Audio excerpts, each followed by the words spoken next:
할렐루야! 감사합니다. 오늘 절기상으로 종려주일입니다.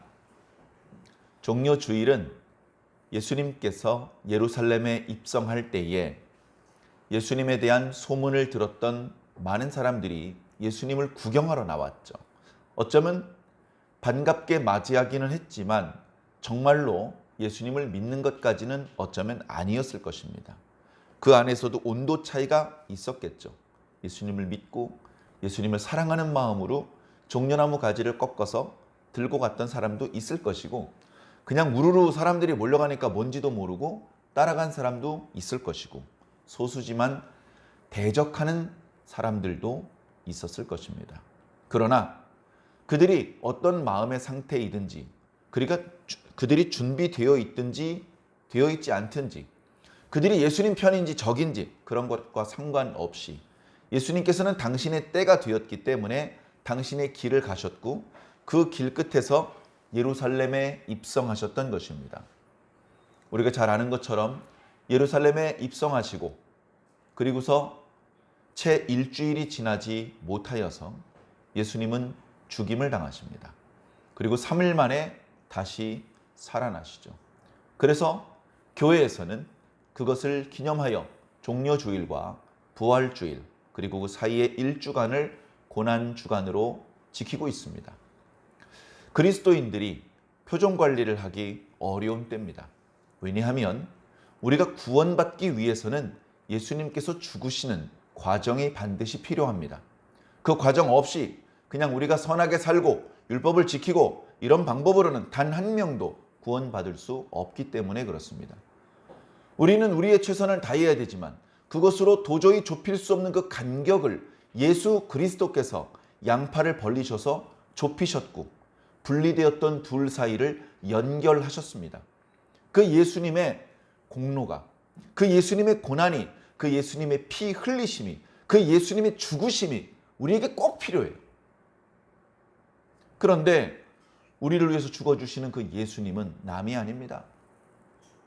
우리가 구약의 이스라엘 백성들이 마치 하나님께 제사를 바칠 때처럼 아무 아까움 없이, 아무 애틋함 없이, 가차없이 죽여버릴 수 있는 소나 양이 아닙니다. 예수님은 우리 가족이고 예수님은 우리 생명보다 더 사랑하시는 분입니다. 그분이 죽는 것을 누가 기뻐하겠습니까? 하나님인들 기뻐하실 수 있겠습니까? 예수님을 사랑하는 그 누가 예수님이 죽으심을 기뻐하며 박수치며 춤추며 술 마실 수 있겠습니까? 안 되는 것이죠. 예수님의 죽으심이 필요하지만 예수님의 죽으심을 바라고 예수님의 죽으심을 요구할 수 없는 것입니다. 그래서 우리 마음을 어떻게 정립을 해야 될지, 우리 표정을 어떻게 관리해야 될지 난처한 시기가 바로 이 시기입니다. 종려주일의 분위기는 아직은 웃을 수 있습니다. 아직은 노래 부를 수 있습니다. 춤출 수 있습니다. 일단 예수님께서 우리에게 오신 것만으로도 우리에겐 해피뉴스, 굿뉴스이기 때문에 그렇습니다. 굿뉴스가 바로 복음 아닙니까? 복된 음식, 음성, 복된 소리, 그게 바로 복음입니다. 하나님의 아들이 이 땅에 오셨대. 그거보다 더 큰 빅뉴스, 굿뉴스가 어디 있습니까? 우리에게 비로소 살 길이 열린 순간이기 때문에 우리는 그것을 기뻐하며 예수님께서 오신 것을 환영하고 영접하지만 그저 예수님께서 우리 곁에 서 계신 것만으로는 구원이 이루어지지 않습니다.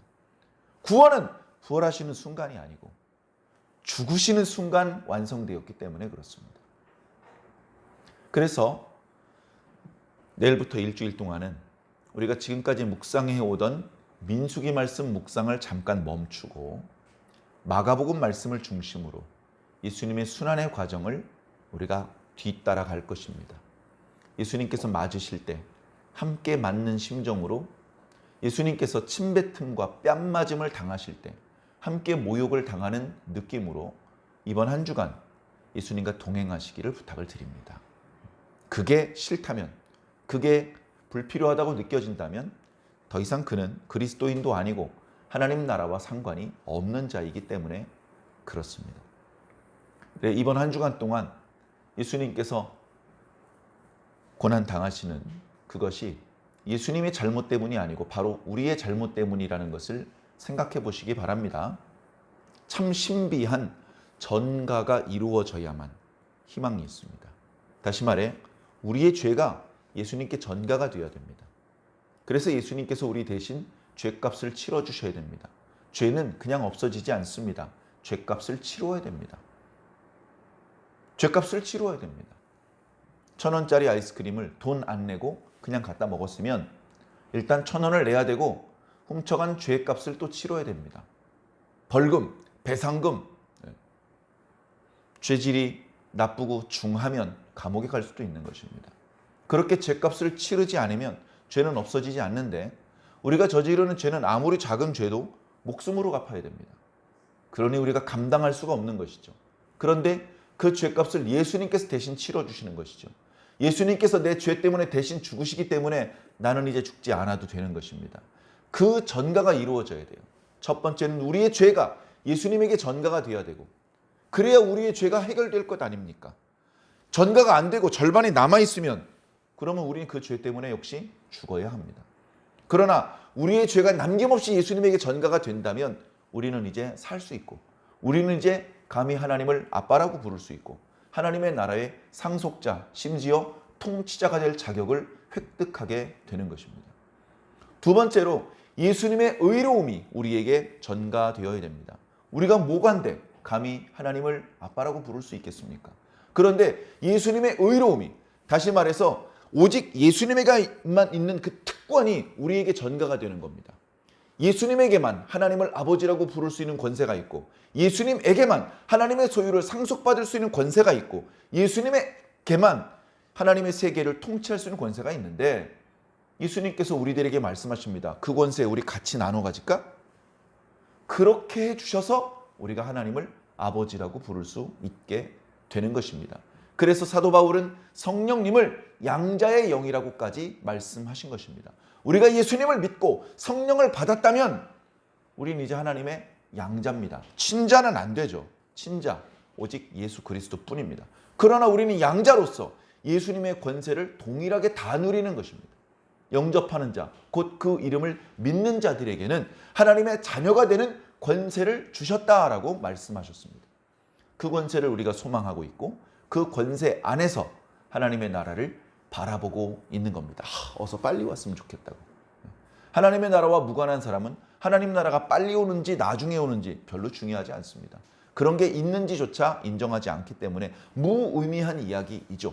그러나 하나님의 나라가 그저 이념적으로 상상 속에서가 아니고 실질적으로 우리 코앞에 닥칠 것을 믿는 사람들에게는 그 나라가 빨리 오는지 천천히 오는지가 상당히 중요한 문제가 될 수 있는 것입니다. 우리는 그 나라가 어서 빨리 오기를 기다립니다. 제가 어렸을 때 다니던 주일학교에서는 그런 찬율도 불렀습니다. 가고 싶어, 어서 빨리 가고 싶어요. 새하늘과 새 땅에 가고 싶어요. 그냥 하나님 나라 가면 좋지 뭐 이게 아니라 너무너무 가고 싶은 것이 하나님의 나라이어야 합니다. 그렇게 간절히 가고 싶지 않은 사람은 천국에 못 갈 가능성이 매우 높습니다. 명절 때 시골에 안 갈 수는 없고 가야지.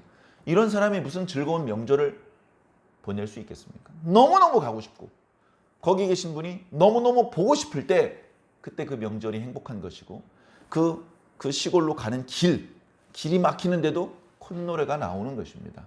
하나님 나라 갈 때 이빨을 갈면서 간다면 하나님 나라 도착해서도 이빨을 갈며 살 것입니다. 그러나 하나님 나라 가면서 콧노래를 부르는 사람은 죽인다고 위협을 해도 그 콧노래가 끊어지지 않을 겁니다.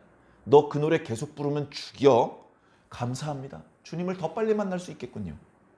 그 어떤 말로도 위협할 수 없고 금지시킬 수 없는 것이 하나님의 백성인 것입니다. 저와 여러분이 바로 그런 하나님의 백성이 되어야 합니다. 하나님의 백성이 되기 위해서 우리 교회 나왔습니다. 보니까 나왔어야 되는데 나오지 못한 교우도 보입니다. 안 보입니다. 나왔어야 되는데. 그래서 오늘은 이런 말씀으로 오늘 설교를 시작하고 싶습니다. 우리가 교회를 오는 이유를 예를 들면 뭔가 배우기 위한 목적이다라고 생각할 수 있습니다. 그런 의미도 조금은 있기 때문에 그렇습니다. 교회를 가는 이유는 배우기 위한 거야. 교회는 학교와 같은 곳이야. 다른 데서는 배울 수 없는 하나님께 대한 또는 천국에 대한 이야기를 들을 수 있고, 천국에 갈 수 있는 방법을 배울 수 있고, 하나님의 백성답게 사는 방법도 배울 수 있고, 아무튼 교회는 배우는 곳이야. 그러니까 교회 가면 졸지 말고 목사님께서 하시는 말씀 잘 들어. 어린이나 청소년들은 선생님들이 하시는 말씀 잘 들어. 뭐든지 잘 배워야 된다는 것이죠. 우리나라 사람들은요, 배워야 된다는데, 배우는 것이 중요하고 필요하다는 것에 이견을 제기하는 사람이 거의 없습니다. 교육열이 전 세계에서 그래서 항상 1등을 차지하는 것이죠. 배워야 된다. 뭐가 됐든 배워야 돼. 배워야 면장도 할 수 있고 아는 게 힘이고, 배워야 됩니다. 그런데 교회에 오는 목적은 오직 배우는 데에만 있는 것이 아닙니다. 만약에 교회 가는 목적이 오직 배우는 데만 있다고 칩시다. 그렇다면 예를 들어서 목사님들은 교회 안 가도 돼요. 자기가 설교를 해야 되거나 자신의 어떤 역할이 있는 날이 아닌 날에는 안 와도 됩니다. 자, 신학교에서 그 목사님들을 가르치는 교수님들은 교회 안 가도 됩니다. 왜? 다 알아요. 다 알아. 교회에서 설교하시는 목사님들보다 더 많이 알아. 그러니까 어떻습니까? 안 가도 돼요. 성가대 지휘를 하거나 찬양 사역자들은요, 찬송 안 불러도 됩니다. 왜? 찬송 안 배워도 되거든. 다 알거든. 여기 성도들보다, 여기 집사님, 권사님보다 내가 더 많이 알아. 그러니까 교회 안 가도 되고 찬송 안 불러도 되네요? 그렇지 않다는 것입니다. 배우는 의미도 있습니다. 우리는 계속해서 배워야 됩니다. 그런데 그보다 더 큰 또 다른 어떤 의미가 있다는 것입니다. 자, 이것을 창조의 관점에서 한번 말씀드려 볼 테니까 한번 생각해 보시기 바랍니다. 하나님께서 창조를 하셔요. 하나님께서는 창조하시는 분이십니다. 창조할 수 있는 능력은 오직 하나님께만 있기 때문에 창조가 일어났다? 그거 하나님께서 하신 일입니다. 물론 여기서 하나님은 성삼위 하나님입니다. 성부, 성자, 성령의 하나님께서 창조의 일을 하시는데 창조가 두 가지가 있어요. 두 가지 창조가 있어요. 자, 첫 번째는요, 하나님께서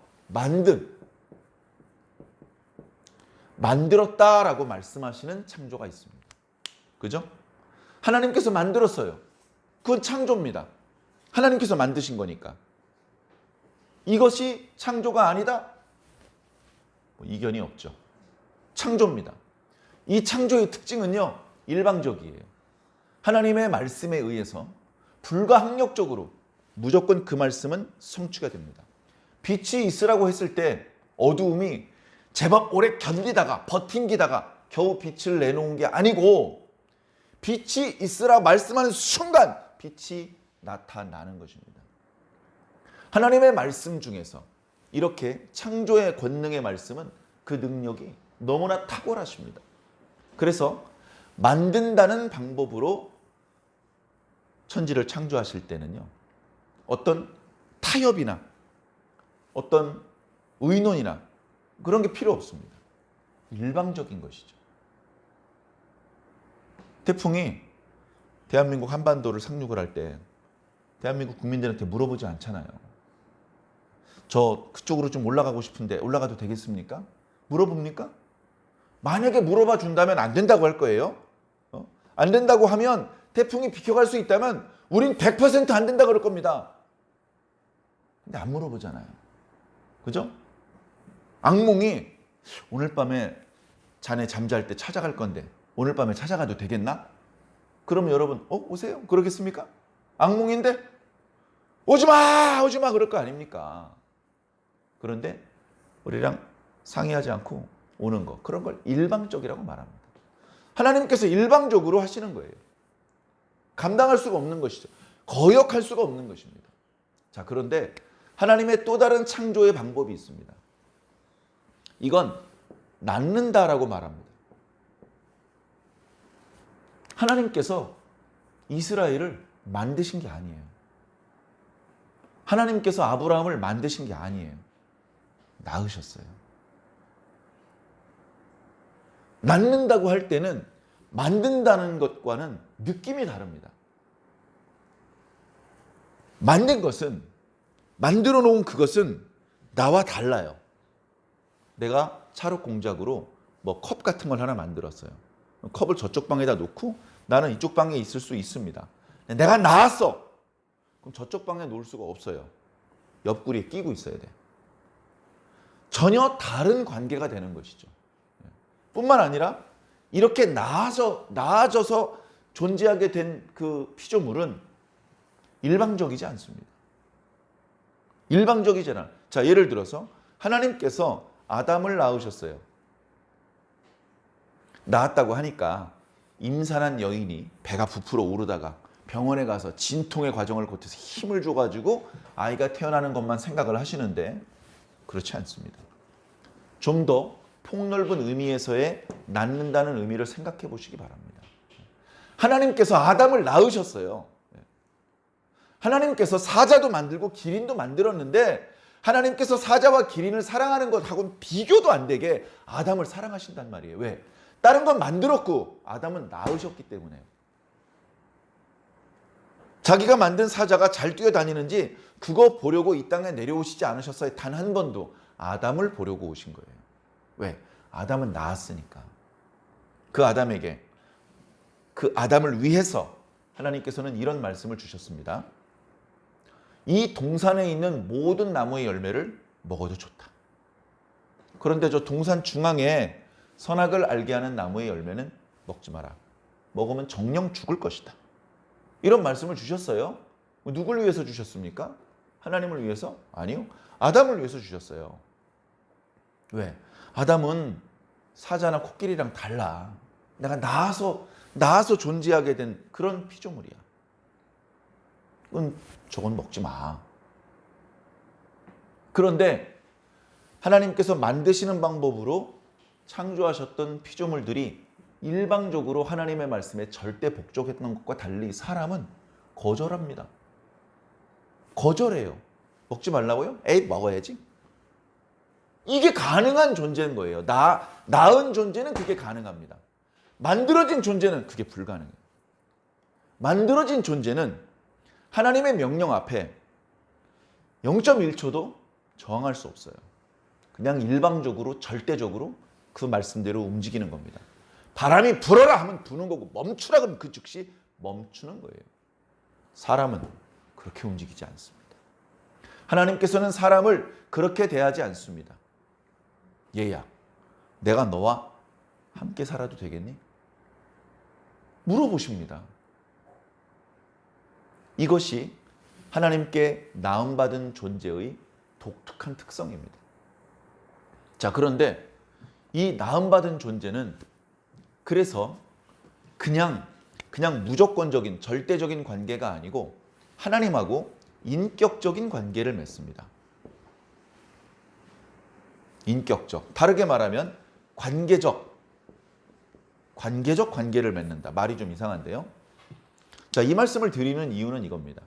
우리가 교회에서 뭔가 배우는 것은 맞는데 우리는 이런 지식이 아니에요. 다시 말해서 어떤 그 피상적인 지식을 배우는 게 아닙니다. 교회에서 가르치는 지식은 피상적인 지식이 아니에요. 요한복음 1장 12절. 영접하는 자, 곧 그 이름을 믿는 자들에게는 하나님의 자녀가 되는 권세를 주셨다. 1장 12절에는 그 내용이 있어. 딱 그거를 내가 기억하고 있는 그런 배움을 위해서 교회에 오는 게 아니란 말이죠. 우리가 가지고 싶은 지식은 그런 피상적인 지식이 아니고 인격적인 지식, 관계적인 지식.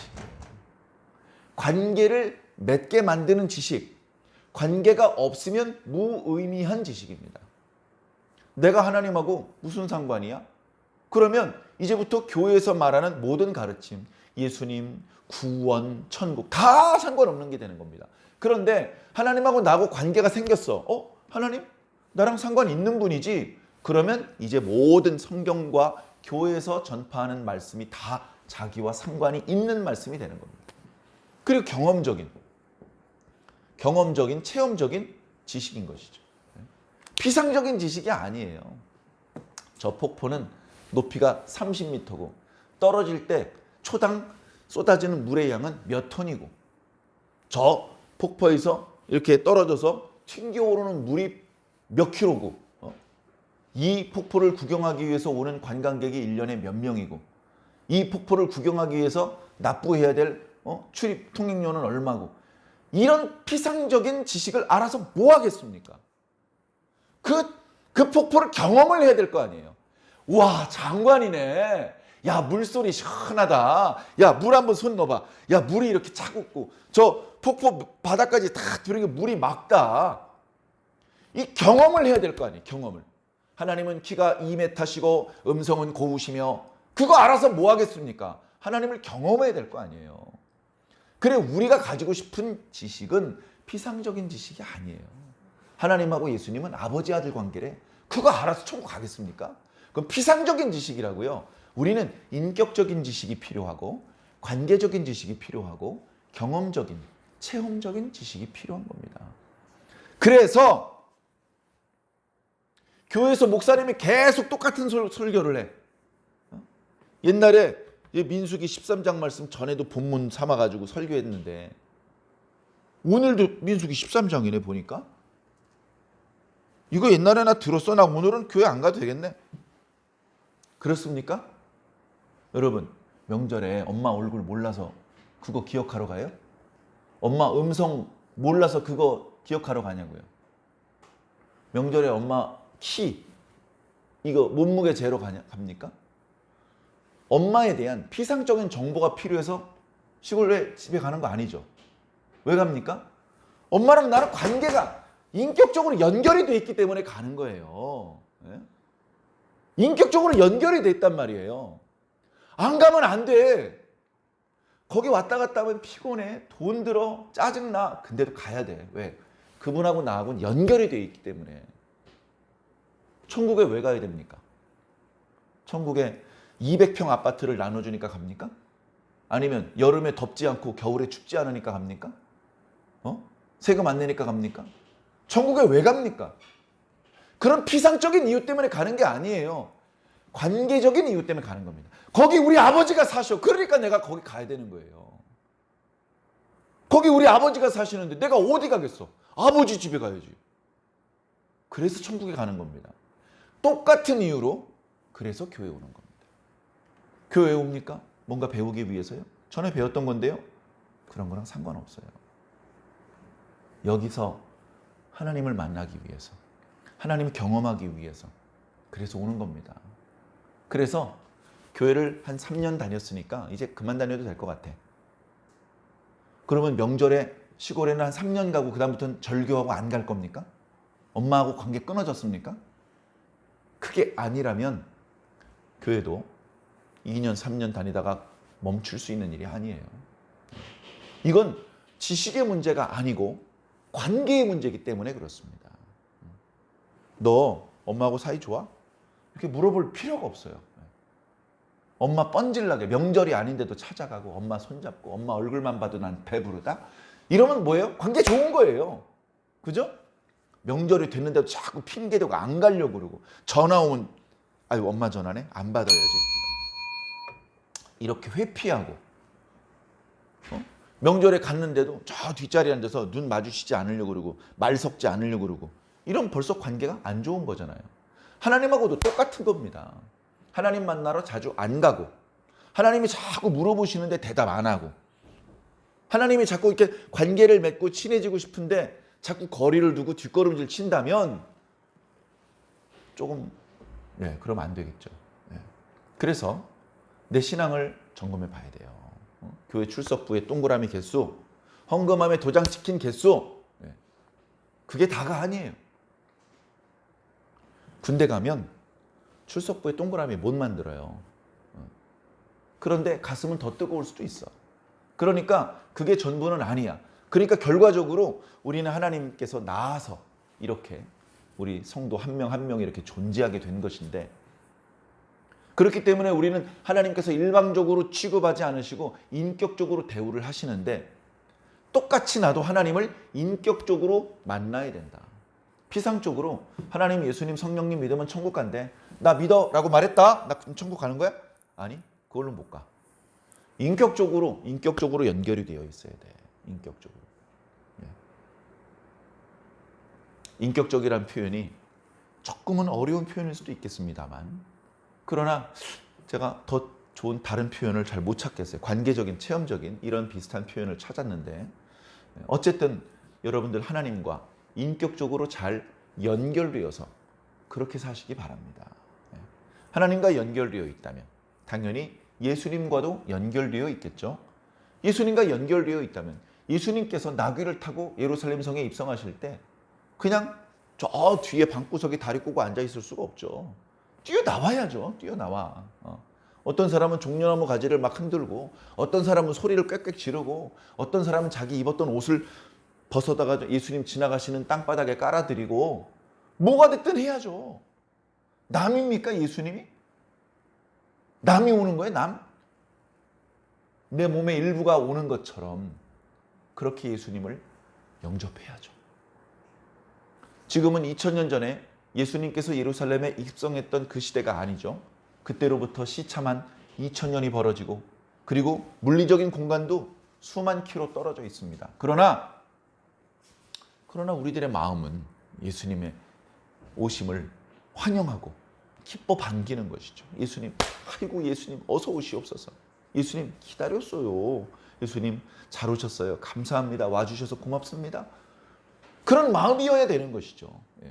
그리고 동일하게 그 마음으로 내일부터는 마가복음 말씀을 묵상하면서 예수님께서 고난당하실 때 아이고 얼마나 아프셨을까. 저 로마 군병 저 나쁜 놈. 이렇게 예수님과 내가 일체가 될 수 있으면 정말로 뜻깊은 고난주간, 그리고 더 감격스러운 부활주일이 될 거라고 믿습니다. 그런 저와 여러분들이 되길 바랍니다. 천국에 가는 이유, 교회에 오는 이유가 분명하게 정립이 되셨기를 바랍니다. 자, 오늘 말씀도 어떻게 보면 비슷한 표현이에요. 다 비슷한 상황이에요. 비슷한 상황. 자, 오늘 말씀은 우리가 잘 아는 말씀인데, 정탐꾼들이 40일 동안 가나안 땅을 정탐하고 돌아왔어요. 당연히 보고를 하지 않았겠습니까? 그 보고한 내용을 백성들이 듣지 않았겠습니까? 백성들이 우르르 모여 있어요. 약간 언덕 위에 모세가 있고 아론이 있습니다. 그리로 정탐꾼들 올라오라고 합니다. 올라와가지고 정탐꾼들이 보고를 하는데 큰 목소리로, 백성들이 들을 수 있게 큰 목소리로 보고를 했을 것입니다.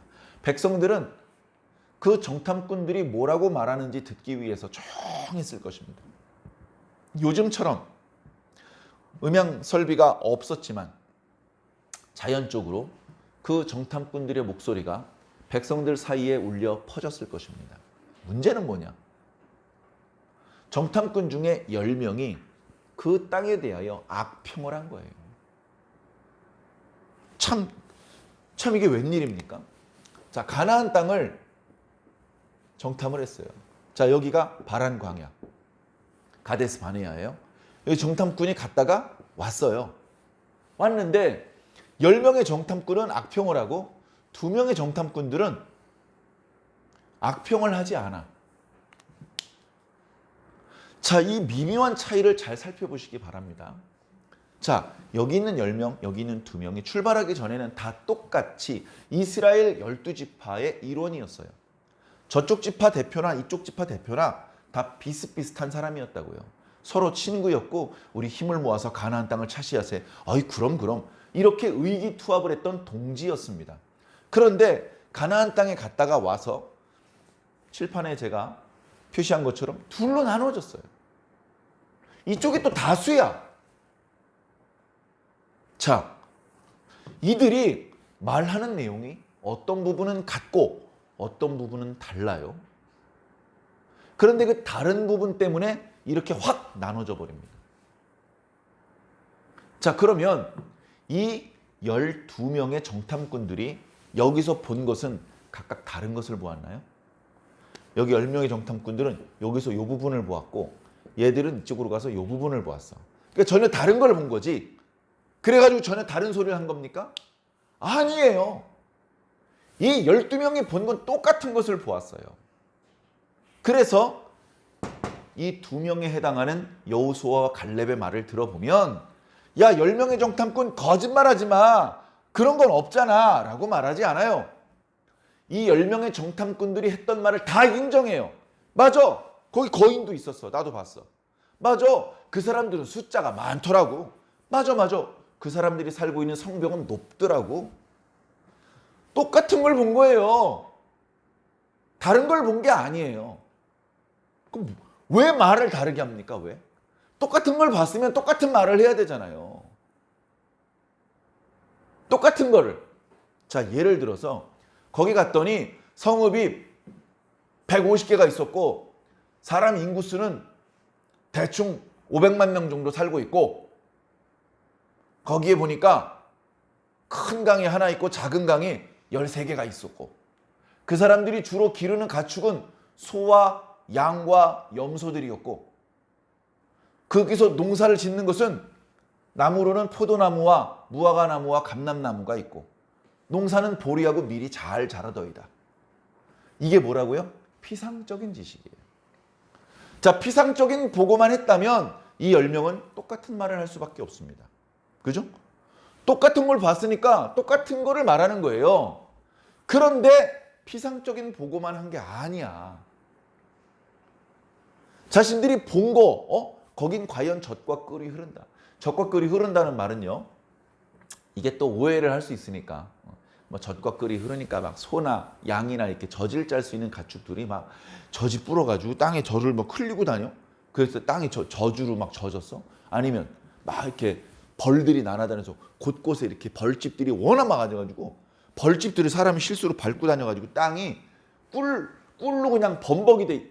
그런 걸 말하는 게 아니고 여기서 꿀은요 과일 꿀을 말하는 겁니다. 과일 꿀이라는 것은 과일이 달콤하게 잘 익어서 그 과즙이 꿀처럼 찐득거릴 정도로 그렇게 달고 맛있는 그런 상황을 말하는 거예요. 자, 그래서 피상적인 보고만 했더라면 그 땅은 우리 모세 선생님께서 말씀하신 것처럼 하나님께서 말씀하신 것처럼 정말로 젖과 꿀이 흐르던데요. 정말 아름다운 땅입니다. 거기서 끝나야 됐어. 거기서 끝나야 된다고. 근데 거기서 끝나지 않았잖아요. 악평을 하는 거예요. 거기 거인이 살고 있어. 우리가 가면 다 죽어.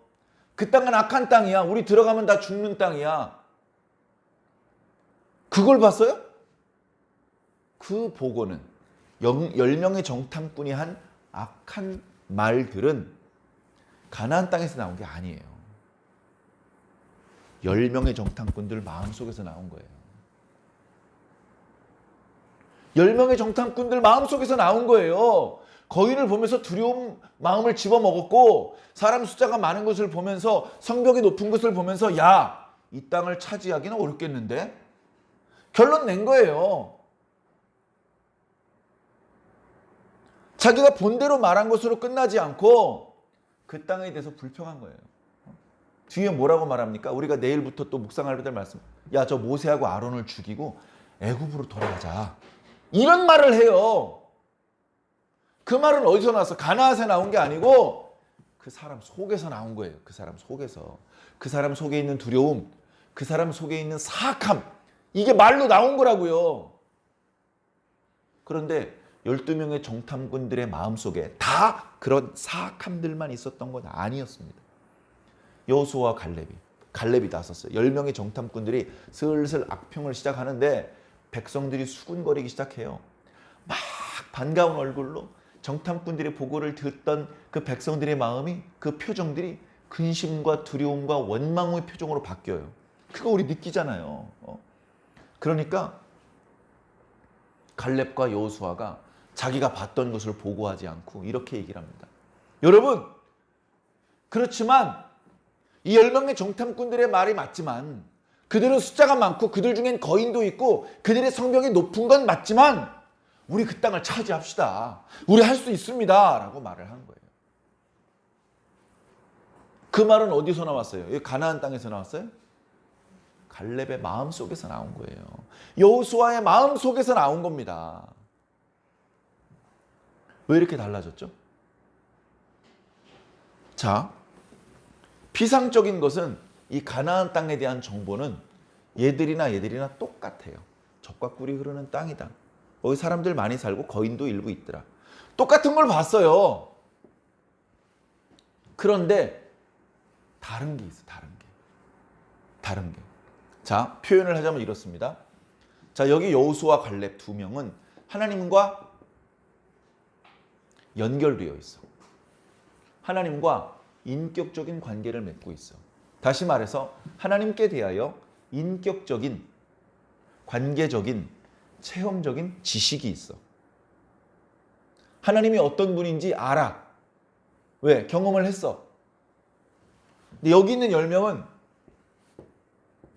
철저히 세상적이에요. 철저히 세상적. 100명이 110명을 못 이겨. 110명이 10명이 많기 때문에 10명이 더 많은 쪽이 유리해. 예를 들면 그런 세상적이고 피상적인 지식만 가지고서 판단을 하는 거예요.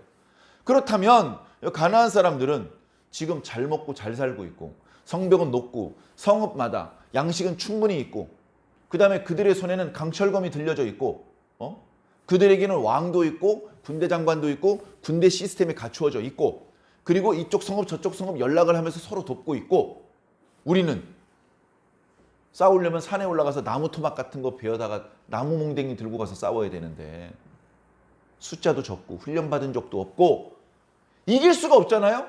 피상적인 지식으로는 가나안 땅 들어가면 안 되는 거예요. 가나안 땅 들어가면 안 되는 거예요. 여러분, 피상적인 지식으로는 우리 천국 못 갑니다. 아니, 가면 안 됩니다. 무슨 말씀인지 알겠어요? 피상적인 지식으로는 거기 가면 안 돼요. 위험한 곳이에요. 그래서 지옥 가는 사람은 지옥에 가는 거예요. 천국에 가면 안 된다는 생각이 있어요. 그렇게 말하진 않지만 마음속에 그런 게 있다고요. 우리는요, 천국 반드시 가야 돼. 손해를 보더라도 천국에 가야 돼. 희생을 해서라도 천국에 가야 돼. 한쪽 팔을 잘라서라도 천국에 가야 되는 거예요. 왜? 관계가 있기 때문에. 관계가. 자, 이 관계가 처음엔 안 보였어요. 모세가 지휘관 12명을 새로 뽑았잖아요. 젊고 용맹한 사람으로 뽑았어요. 그 사람들을 정탐을 보낸 거예요. 그 12명이 이런 어떤 차이가 있는지 그때는 안 보였어. 그죠?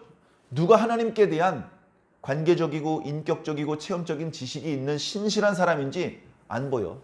그때까지만 해도 다 하나님 잘 믿는 사람 같고 그때까지만 해도 다 용맹한 것 같아. 그런데 어느 순간이 되니까 드러나는 거예요.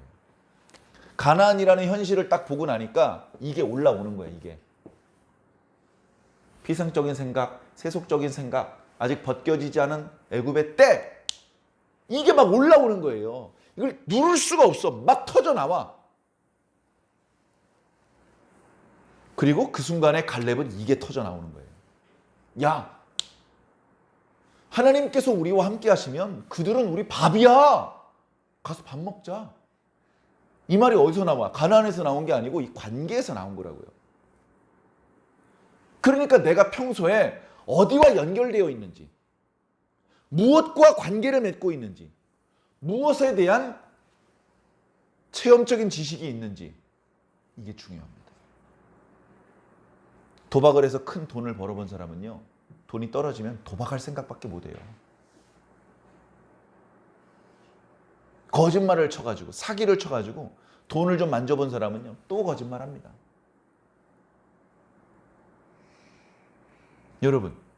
여러분들은 무엇과 인격적으로 연결되어 있습니까? 여러분들은 어떤 체험적인 지식을 가지고 있습니까? 평소엔 드러나지 않아요. 평소에는. 그러나 어떤 위기의 순간이 닥쳐오면, 우리가 약해지는 순간이 오면, 우리가 힘들어지면, 우리가 어떤 포장할 수 있는 여력이 없게 되면 그게 드러나는 거예요. 그게 드러날 때 이렇게 드러나면 하나님께 축복받는 거예요. 야, 갈렙, 음의 내 새끼, 너밖에 없다. 나를 순전하게 온전히 붙잡는 종은 갈렙밖에 없구나. 그래서 여호수아와 갈렙을 제외한 이 10명 즉시 즉사합니다. 즉사. 하나님께서 그 자리에 죽이셔요. 그리고 이 사람들의 말에 동조가 된 사람들. 그러니까 이 사람들도 뭐예요? 여기 있는 이 60만 명이 전부 다 사실은 하나님과 관계를 맺고 산 게 아니고 세상과 관계를 맺고 살았던 거예요. 이 사람들 다 광야에서 40년 동안 다 죽게 만드십니다. 그리고 출애굽 2세대를 만드시는 거죠. 이 사람들의 자손들의 세대가 가나안을 차지하게 되는 것이 이스라엘 출애굽의 역사입니다. 그러니 거기에는 나이가 많아봤자 60살이에요. 나이가 많아봤자 20세 미만 된 사람은 안 죽이셨거든. 요 사건이 벌어졌을 때 20세가 넘지 않은 사람들 안 죽이셨어요. 20세가 넘는 사람 광야에서 한 명도 빠짐없이 다 죽었습니다. 한 명도 빠짐없이 다 죽었습니다. 심지어 모세와 아론과 미리암도 죽었습니다. 가나안 땅에 못 들어갔어요. 여호수아와 갈렙 이 두 사람이 들어간 거예요. 정탐을 잘해서? 아니, 하나님과 연결되어 있는 사람이기 때문에. 지금도 마찬가지죠. 여러분, 교회에서 장로가 되어 천국 갑니까? 헌금을 100만 원, 1000만 원 이상 해야 천국 가는 겁니까? 하나님과 연결되어 있는 사람이 천국 가는 거예요. 하나님께 대한 인격적인, 관계적인, 체험적인 지식이 있는 사람이 천국에 가는 겁니다. 하나님께 대한 체험이 많은 사람, 하나님과 함께 뒹굴었던 추억이 많은 사람, 그 사람이 천국 가는 겁니다. 하나님? 누구시더라? 잘 모르겠는데. 그런 사람도 천국 가야겠습니까? 하나님이랑 어깨동무하고 하나님이랑 팔짱 끼고 하나님이랑 업고 업히고 하나님이랑 뒹굴고 그런 추억이 없는 사람도 천국에 가야 되겠냐고요. 물론 예외적으로 예수님은 우편의 강도, 낙원에 갔습니다. 그러나 모든 천국 가는 사람이 그렇게 우연에 일치해서 아무 하나님과에 대한 관계적인, 인격적인, 체험적인 지식이 없는데도 갈 수 있다고 그렇게 일반화시킬 수는 없다는 것입니다. 우리 완주중앙교회 성도들은 그런 예외, 그런 요행을 바라는 신앙인이 돼서는 안 됩니다. 지금 현재 조금은 재미없지만 김 목사 설교를 들어야 되고 지금은 조금 지루하고 심심한 것 같지만 계속해서 교회 다니면서 내 신앙을 이어나가야 됩니다. 그것은 더 많이 배우고 더 많이 알기 위해서가 아니고 하나님과 더 연결되기, 강하게 연결되기 위해서 하나님께 대한 인격적이고 관계적이고 체험적인 지식을 더 많이 얻기 위해서 가는 겁니다. 예수님께서 아버지는 나를 아시고 나는 아버지를 안다라고 여러 번 말씀하셨어요. 예수님께서 농담하셨습니까? 아니죠. 예수님은 우리하고는 비교도 안 되게 하나님과 인격적으로 연결되어 있어요. 예수님은 하나님과 함께 했던 추억이 우리보다 더 많으셔요. 당연히 그렇겠죠. 이제 우리도 하나님과의 관계 속에 뛰어들어가야 돼요. 우리와 관계를 맺기를 원하시고 우리에게 자꾸 말을 거시고 우리와 같이 있기를 원하시는 하나님을 왜 거절합니까? 문을 두드리시는데 왜 문을 닫아둡니까? 문을 열어놓고 들어오시게 해서 우리는 주님 안에, 주님은 우리 안에 거하는 그런 신비한 신앙생활이 이어져야 되지 않겠습니까? 그게 겉으로는 이렇게 예배에 참석하는 것이고 혼자 큐티하는 것이고 설교 동영상을 시청하는 것인데 그런데 그 이면에 이런 것들이 있는 것입니다. 우린 당연히 10명의 정탐꾼에 속하지 말고 이 2명의 정탐꾼에 속해야 됩니다. 그러기 위해서 이미 우리 속에 답이 있어야 돼요. 가나안을 보든지 안 보든지 상관없어요. 이 사람은 천국 가는 것입니다. 이 사람은 가나안에 들어가는 거예요. 왜? 하나님하고 이미 아는 사이니까. 네가 누군지 내가 도무지 알지 못하겠노라. 끝난 겁니다. 하나님 저 아시죠? 저 주님의 이름으로 선지자 노릇하고 귀신도 쫓아냈는데요. 내가 너희를 도무지 알지 못하노라. 끝! 평생을, 젊음을, 인생 다 바쳐서 충성해서 소용없어요. 하나님이 모르시는데 끝난 거죠. 하나님이 너의 피상적인 정보를 모르겠니? 네가 언제 태어났고 이름은 뭐고 그런 걸 모르겠니? 아니, 관계적으로 내가 널 모르겠다는 거야. 관계적으로. 너랑 나랑 무슨 관계니? 너 항상 따로 놀았잖아. 그러면 천국에 못 간다는 겁니다. 큰 공로가 없어도 하나님과 관계적으로 연결되어 있으면 천국에 안 갈 수가 없는 것이죠. 아우 나는 기도가 부족한데, 나 헌금 많이 못한 것 같은데, 나 공로가 별로 없는 것 같은데 무슨 상관이야? 그럼 공로 없는 아이는 집에 명절 때 오는 거 문 다 걸어 잠그고 못 들어오게 하니? 아니잖아요. 내 새끼면 들어오는 겁니다. 아무 공로가 없고 심지어 말썽꾸러기여도 내 새끼면 들어오는 거예요. 그러니까 여러분 천국 갈 수 있을지 없을지 걱정하지 마세요. 우리는 반드시 갑니다. 하나님과 관계적으로 연결되어 있기 때문에 그렇습니다. 그렇게 오늘 하루도 하나님 백성으로서의 걸음 한 걸음 한 걸음, 하나님 나라를 향한 걸음 한 걸음 한 걸음을 힘차게 전진해 주시기를 예수님 이름으로 간절히 축원합니다.